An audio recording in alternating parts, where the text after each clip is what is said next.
Today, I want to talk about Scorpio placements again. I also want to talk about the 12th house because I think I've said it before. I have a 12th house moon, and I personally think that the 12th house is like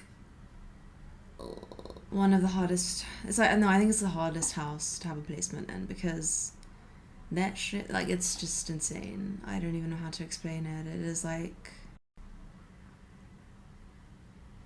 obviously, it's a blessing too, but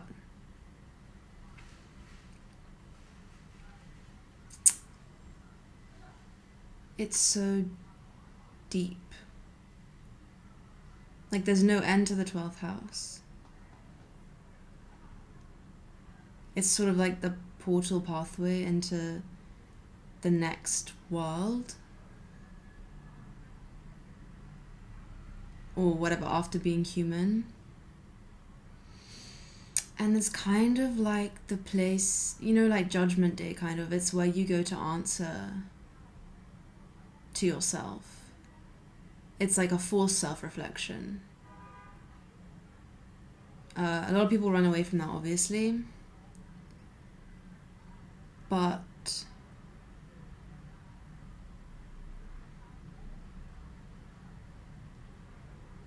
basically, any planet that goes there will kind of be seen as invisible. So I'll just take my placement for example. I have a 12th house moon, and your moon is obviously your emotions. And when your moon goes into the 12th house, any planet, it dissolves into that house. So people don't see the traits of that planet in you because it's so hidden. Because the 12th house is also the hidden house. So I've often encountered people throughout my life who think I'm super unemotional, that I don't have emotions, or like I have everything under control. Like, I've even had my own family members say like, oh, we didn't think anything was wrong because like you just seem to have everything under control. You don't really express your emotions very often. But like for these kinds of placements, wherever the planet falls, they just don't feel heard when it comes to the traits of that planet. So if you want to express your emotions, you have a 12th house moon, more often than not, early on in life, you just were not listened to. Like, straight up. Invisible. It's like you talk, but like not, like people are not receiving that energy. Also, then it basically creates you being very hidden with the traits of that planet. So say like your Mercury is in the 12th house, it might result in you being very selective when you're speaking. Maybe when you haven't like worked on that or healed that side of yourself. Because once you heal like a 12th house Mercury, then you often kind of deal with the information of the 12th house. Maybe you go into like a career of healing. Maybe you go into a career like even in like psychological healing, or it could be just spirituality, that kind of thing. Again, that's really vague because I don't know the aspects and things of your placement. But often as well, the planet that falls into the 12th house, you feel the collective's energy around that planet. Like, it's not even just your own, if that makes sense. Also, I know the washing machine's on again, but like, this is my washing machine time. If you can hear it in the background. I want to adjust this a little bit.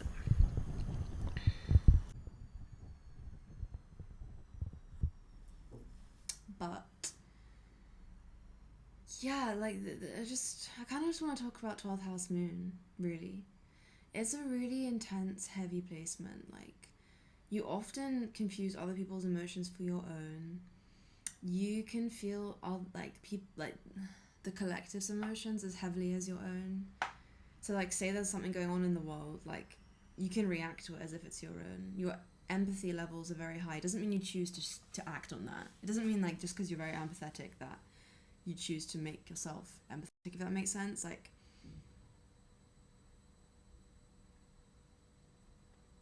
it's a very like people pleaser placement because you can easily understand people and why they're doing what they're doing, even if it's bad, which can be quite dangerous because then you can never hold people accountable for their actions because you understand the pain and why they're acting how they're acting, right? This is also kind of similar to a Pisces moon, but it's not because it's the house. 12th house is ruled by Neptune, and Neptune rules Pisces, right? So it's like a boundaryless energy, and it's kind of like, sometimes I think it's like a boss ass bitch energy. I'm like, you have to have gone through certain lifetime cycles to have to get 12th house. A lot of people say it's because of karma, right? But it's difficult to deal with because people don't see that planet. Like I said, the moon. People, like in me, a lot of the time people don't see the moon, the emotions like in me, and or they don't. They treat you as if you don't even have kind of emotions, that kind of thing. Like I feel my whole life people have really misinterpreted and not seen me as an emotional person, which is so funny. Like I had so many people at school saying like, "Oh my god, we've never seen you cry." Meanwhile, like I would cry every day, and it wasn't even that I was suffering. It's like to me, crying is the biggest release, and if I don't cry, like I'm gonna be just really irritable and kind of not like acting out of my highest good kind of thing. Um, yeah, I really need to let it out by crying, like, but I would often just cry alone because it never felt safe for me to cry around people because people always like, actually I kind of have been met by people hating the emotions that come out of me. Like I don't know what that's about. People don't react well. Like, and it's not like I don't know how to explain it. Like, even if I'm just crying, people are like, "Oh my god, it's too much." So that I've always learned that it's too much and kind of just wanted to be alone doing that kind of thing because I know the best ways to heal myself, and sometimes I get annoyed sharing my emotions with other people and then they don't even reciprocate them properly. Not reciprocate, like they don't receive them well. They're kind of like, ooh, like keep it away. Um,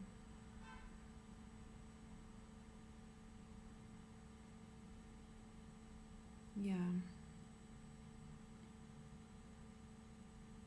Yeah, now I'm like filming this, I kind of realize how like little I open up to people, apart from those like really close to me in my life,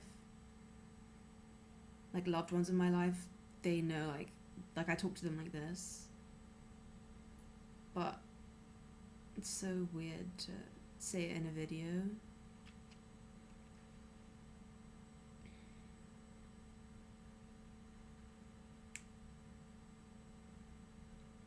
Yeah. I don't know if I'm gonna post this video. It's kind of emotional. I just find that people don't have emotional depth that I come across. Again, the people who are important to me in my life, which is like very few people who I share that connection with, I can see the depth. And I guess not everybody wants to show their depth, that's fine. But maybe it sounds arrogant, I don't really care. I just feel like I'm a lot more mature than people most of the time. In the way that like I treat people, like if you're important to me, I will show you that you're important to me. But you better do the same, otherwise I won't cherish that relationship anymore because that shows you don't care about the person, if that makes sense. I've just come across a lot of people who just like don't know how to show that the person means a lot to them.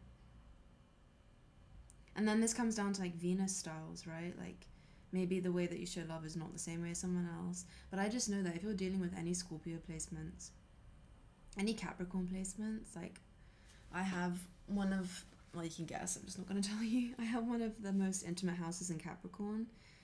And so when you have the planet of darkness in like your most intimate house, intimacy is not a light thing. Like, it's just not a light thing to me. It's a very, maybe that's not that healthy all the time. And again, like any Venus placements, like if you have Scorpio Venus, if you have an 8th house Venus, you understand what I'm saying. Like you will struggle with dealing with the lightness of like relationships, and you kind of probably always need to make it some kind of like crazily passionate thing. But it's not even necessary. It's not like a bad thing. I think it's just a difference in love language.